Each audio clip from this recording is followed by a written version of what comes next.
আজকে সকালে একটা কাজে বাইরে গেছিলাম। তো পাশেই একটা ছোট বাজার আছে। আমি মাঝে, মাঝে ওখানে যাই। আজ সকালে যখন গেলাম তখন দেখলাম এখানে খুব অনেক বয়স্ক একজন মহিলা বসে, বসে ভিক্ষা করতেছে। তো উনার বয়সও অনেক বেশি আর অসুস্থ। তো আমি উনার কাছে গেলাম, উনাকে সাহায্য করলাম। কিন্তু আমি উনাকে যা সাহায্য করলাম উনি অবাক হইল। সাধারণত বলে যে অনেকেই এটা করে না। তো উনি কান্না করে দিছে। আমার ২ হাত ধরে কান্না করে দিছে পাশে বসায়া। তারপর আমি ওখান থেকে চলে আসলাম উনার সাথে কথা বলে। কিছুক্ষণ পর আমার কাজ শেষ হয়ে গেছে, কিন্তু তারপরে আমার কেন জানি খচখচ লাগতেছিল যে আমি আবার একটু ওইখানে যাই। মায়া লেগে গেছে ওনার সাথে কথা বলে। আর এসব বিষয়গুলো তো আমার এমনিতে কৌতূহল একটু বেশি। তারপর আমি আবার গেছি ওইখানে। যাওয়ার পর ওনার সাথে কতক্ষণ কথা বললাম। ওনার কথাগুলা শুনলাম। অনেক কান্না করলো। তো আমি শুনলাম। এবার আপনাদেরকেও শোনাচ্ছি। শোনেন ওনার জীবনের গল্প গাথাগুলা। ওনার জীবন কতটা কষ্টের, কথাগুলো ওনার মুখ থেকেই শুনেন। আপনার নাম কি খালা? আমার নাম ফাতেমা। দেশের বাড়ি কোথায় আপনার? দেশের বাড়ি কুষ্টিয়া দৌলত থানা। আর বিল পয়রা বোয়ালিয়া। আচ্ছা, বুঝতে পারছি। এখানে কোথায় থাকেন? এখানে ওই যে আছে না মাস্টারের দড়িতে বাসা নেব। ও, বাসার ভাড়াও বেশি, আবার বাড়ি আলো বলে টাইট করবে। ও বাসা নিতে হবে, খুঁজে পাইছি না। আচ্ছা, কার সাথে থাকেন আপনি? আমি ওই সাইজি মেয়েদের সাথে, সাইজি মেয়েদের বড় অসুস্থ চাকরি নাই, চাকরি তৈরি গেছে 1 বছর। কিসে চাকরি করতো? আর ওই যে সুতার ফ্যাক্টরি আছে না, হ্যাঁ। ঢাকায় ছিল। আচ্ছা, ওই হিমাচল দিছে না খাবার, ওই চাকরি কি ওই চাকরি অসুখ হইলো, ওই মধ্যে ছিল। ওই যাইতেছিল পরে চিকিৎসা করার পরে সুস্থ হওয়ার পরে যে চাকরি দিচ্ছে 1 বছর চাকরি আর চাকরি আর হয় না, কালা কিন্তু পাইছে না। আপনার হাজবেন্ড খালু মারা গেছে কত বছর হয়েছে? ও মরা হইলো 35। 35 বছর? সব 7 বছর। 7 ভাই বোনকে 1 বছরে 1.5 বছর কি করবো মা? সাইদিনে শাক সবজি করি, খাওয়াবো না, আমি পাইনি।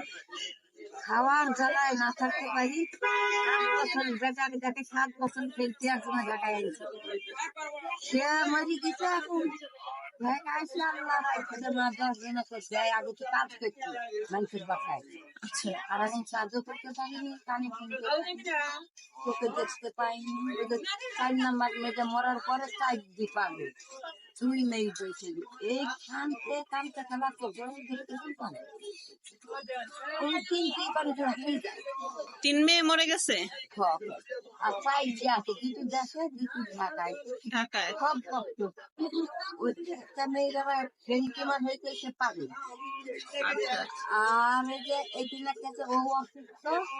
বড় মেয়ে জানতে একটা মেয়ে বিশাদি করেনি, ও আরো কষ্ট করে। জমি জায়গা। আর ছেলে কই থাকে? ছেলে তো ওই যে নবীনগর বলে না, হ্যাঁ। ফুল যে হানি চালি দেখে ধান চাল কাটে কিছু না। মারতে মারতে মারি ফেলছিল, জমিন নেই। তারপর এই জমিগুলো নিয়ে গেছে কারা? জমি গালা নিচে ভাসি গেছে, চাচাইছি বড় ভাসি গেছে।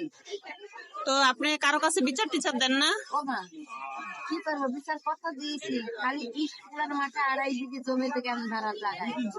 এই ভিত্তিকারী 3 দিন লাগলা, এই ভিত্তিকারী খারিজ কেজি 10,000 থেকে ছেলে 2.5 বিঘে জমি স্কুলের মাঠে।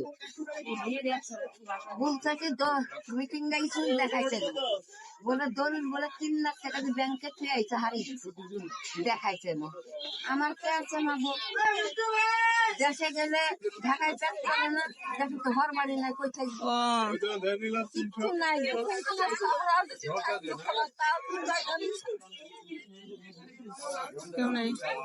আপনি কোনো সাহায্য সহযোগিতা কিছুই পান না কখনো?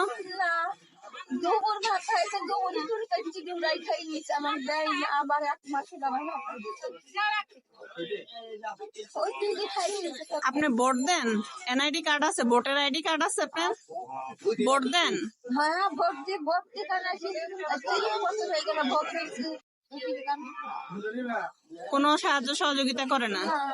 ওই ছাত্র কমিশন ছিল না, ওই কমিশনে খুব ভালো ছিল। ওই কমিশন যদি থাকতো তাহলে আমার ঠিক আছে।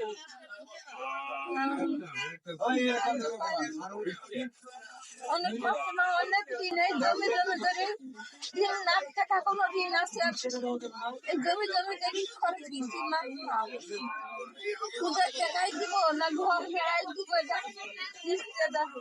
এই যে সামনে মাসে 11,000 টাকা কিস্তি দিতে হবে, ওই সুদের না টাকা কি। আপনার বাবার বাড়ির জমি পান নাই? বাপের বাড়ির জমি পাইছি নি, বাপের বাড়ির যে জমি আছে 30 লাখ টাকা দাম, 9 টাকা জমি। হুম। প্রাইমারি স্কুলে যে জমি আছে 8 শতক জমি, 8 লাখ টাকা দাম। বাপ আমার কিচ্ছু দেয় না, না কেউ। আপনার আর কোনো বোন নাই? না, ভাইও নাই? ভাই দুটি ভাই ছিল, মরে গেছে, দেখিনি। ঢাকায় আসি, দেখিনি, পায়ে যাবে, হাঁটতে পারিনি, কানে শুনতে পাইনি। দেখা। আর একটা বোন ছিল 1.5 বছর বয়সে মরেছে, মা মরেছে 2 মাসের থেকে। পরে পালছে কে, বড় করছে কে? বড় পাল্লা পাক করছে, চাচি ছিল, চাচা ছিল, ভাই। আর এখন কি জমি জমা, বাবার বাড়ির জমি জমা কি চাচা তো বাইটাই এরাই নিয়ে গেছে? জমি ওই যারা 1 শতক কিনেছে তারাই দখল করে খাইছে। আপনি বেচছিলেন? আমার স্বামীর সাথে 40 বিঘি জমি ছিল, আমার বাপ যে মহিলা 40 বিঘি জমি ছিল। হ্যাঁ। মরার পরে বিয়ে হয়েছে আমার 3 বছর বয়সে, বুঝছে, মা হয়েছে 2 মাসে করেছে। 3 বছর বয়সে বিয়ে হলো, আর 5 বছর বয়সে বাপ যখন মারা গেল, আমার তো আর কেউ নাই দুনিয়ায়। আমার ভাইয়ের সাথে আর আমার স্বামীর সাথে গন্ডগোল বাঁধলো, বাঁধার পরে যে জমি বেচতে আমার তো কেউ নাই, বেচতে বেচতে এখন 5.5 বিঘি জমি আছে। আমার সাথে জমি 8 লাখ টাকা চাই। এই জমির নাই যে মা এখনো 90 টাকা মাত্র 3 লাখ টাকা লাগছে। কারো কাছে যে বিচার টিচার দিচ্ছেন, এরা কিছু বলে না?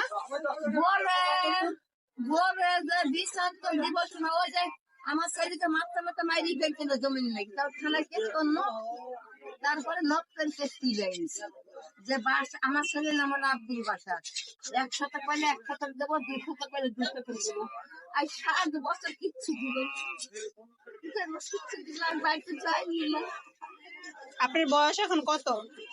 আমার বয়স 95। 95। তাইলে আর এখন আর এই জমি জমি কইরা এখন এগুলা কইরা আর কি হইব? কিছুই হইব না। মা শোন, জমি যদি পাতুক, এই ঋণ তো দাম থাকতো বাবা মার নামে, শ্বশুর শাশুড়ির নামে, দাম তো আর আমি মারি গেলে পাবে না, আমার ঘর নাই, বাড়ি নাই, মেয়ে ছেলে বিয়ে করে। আর 4 নম্বর মেয়েটা চাই দিচ্ছে সব। মানে কোনো জায়গায় আর কোনো শান্তি নাই? দেশে পথে যাবো, ফোন নাই যে আমার চাইলে দিতে পারবারি না। আসলে ওনার দাঁত নাই তো, এই কারণে ভালো মতো কথাগুলো বোঝা যাচ্ছে না। উনি বললো আর কি যে ওনার বাড়ি হচ্ছে কুষ্টিয়া দৌলতপুর। ওনার অনেক ছোটবেলায় বিয়ে হয়েছে, সম্ভবত 3 বছর বয়সে বিয়ে হয়েছে। ওনার একটা বোন ছিল, বোনটা মরে গেছে ছোটবেলাতেই, আর ওনার মা সাপে কামড়ে মারা গেছে। ওনাকে ওনারা চাচি ফালছে, আর ওনার 2টা ভাই ছিল। তো ওনার হাজবেন্ডটা অনেক কম বয়স্ক ছিল। তারপরে ওনার ঘরে আগে 7টা মেয়ে হয়েছে, একটা ছেলে হয়েছে। উনি ঢাকায় থাকে 30 বছর ধরে। ওনার হাজবেন্ড মারা গেছে 35 বছর। ওনাদের অনেক জায়গা সম্পত্তি ছিল। তো ওনার ভাইরা যতদিন বেঁচে ছিল, ওই ভাইরাই ওগুলা খাইছে, ওনারে কিছুই দেয় নাই। বোন তো আগেই মরে গেছে, বাবা মাও মরে গেছে। ওনার 7টা মেয়ের মধ্যে 3টা মেয়ে অলরেডি মরে গেছে, আর একটা মেয়ে বিয়েই করে নাই। আর একটা মেয়ে হচ্ছে ওর ব্রেন টিউমার, এই বিকাটিকা করে ওরে আর কি করছে, চিকিৎসা করাইছে। এখন ওনার অনেক ঋণ। তারপর ওনার আরেকটা মেয়ের ঘরে 4টা বাচ্চা, 4টা বাচ্চাই পাগল, মেয়ের জামাই নেই। তো উনি এই বয়স পর্যন্ত, এখন পর্যন্ত কোনো বয়স্ক ভাতা, কোনো ধরনের কোনো সহায়তাই পায় নাই। উনি এলাকার কমিশনারের নামটা আমার বললো যে অনেকবার গেছি, আমার নামে কার্ড আসে, টাকা আসে, সবই আসে, কিন্তু আমি কোনোদিনও কিছুই পাই নাই, কখনোই পাই নাই। কিন্তু নির্বাচনের সময় এরাও আসে, ভোট চাইতে আসে আমাদের কাছে। তো আমরা গরিব মানুষের ভাগ্য কখনোই বদলায় না, দেশের রাজনীতি বদলায়, সবকিছুই বদলায়। আর যারা উপরে থাকে এরা তো কখনো আমাদেরকে মানুষই মনে করে না। অনেক দুঃখ করলো আর কি ওনার কথাগুলা শুনলাম। তো গ্রামের বাড়িতে ওনাদের অনেক জায়গা জমিন আছে, কিন্তু মানুষে মানুষে দখল করে খায়। এই জায়গা নিয়ে কেস মামলা করে টোরে ওনাকে মারছে, ওনার মাথার মধ্যে 22টা সেলাই, মাথাটা উল্টে দেখাইলো। আর ওনার একটা ছেলেটা হচ্ছে মানে খুবই অসহায়, জায়গা জমি নিয়ে ছেলেরাও অনেকবার মারছে টারছে, শেষে বলছে গ্রামে গেলে মেরে ফেলবে, তাই আর গ্রামে যায় না।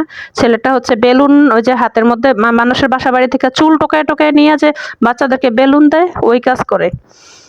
ছেলেটা নবীনগর থাকে। তো উনি থাকে একটা বাসায়, ওই বাসাটা 6 তলার উপরে একটা চিলে কোঠার ঘর আছে, ওনার মেয়ে সহ ওখানে থাকে, আবার নাকি কিস্তিও আছে। তো উনি একটা পা ভাঙা, লাঠি দিয়ে ভর দিয়ে দিয়ে উনি অনেক কষ্ট হয়, ওই উপরে উঠে 6 তলার উপরে 7 তলায়। আবার বাড়িওয়ালা বলছে যে এবার যদি ভাড়ার টাকা ঠিক মতো না দেয়, আবার জানুয়ারিতে ভাড়া বাড়াবে, বাসা থেকে বের করে দিবে। মানে ওনার কথাগুলো শুনে আমার নিজেই কান্না চলে আসছে। মানুষ কতটা অসহায় হইলে মানুষ মানে এরকম জীবনযাপন করতে পারে। ওনার বয়স উনি বলছে 95-এর বেশি হবে, তাহলে এই মানুষটা বাঁচবে আর কতদিন? কিন্তু যারা ওনার জমিগুলা খাইতেছে, এইভাবে করে ওনারে ঠকাইতেছে, এদের কি কোনোদিনও বিচার হবে? আর ওনার এই যে উনি একজন দেশের নাগরিক হয়েও সব ধরনের সেবা থেকে বঞ্চিত, ওনার যে অধিকারটা যারা নষ্ট করতেছে, আসলে এদের কি কোনো বিচার কখনো হবে না? জানি না আল্লাহ কি রাখছে এর কপালে বাকি জীবনটুকু। ওনার 2টা মেয়ে মারা গেছে, ওদেরকে নাকি হয়েছে বাড়িতে যে নিচে কবর দিতে দেয় নাই, শেষে মসজিদের জায়গায় কবর দিছে, মানুষের টাকা উঠায় উঠায় গাড়ি ভাড়া দিয়ে গেছে। উনি ভাড়ার টাকার জন্য 35 বছর ধরে দেশেও যায় নাই, ভাই বোন মারা গেছে তাও যাইতে পারে নাই। খুবই অসহায় মানুষ। তো ওনার গল্পটা বললাম, আমি এরকম অনেক গল্প দেখাবো। সবাই প্লিজ আমার চ্যানেলটা সাবস্ক্রাইব করবেন, আমার ভিডিওগুলো ভালো লাগলে অবশ্যই দেখবেন। আল্লাহ হাফেজ।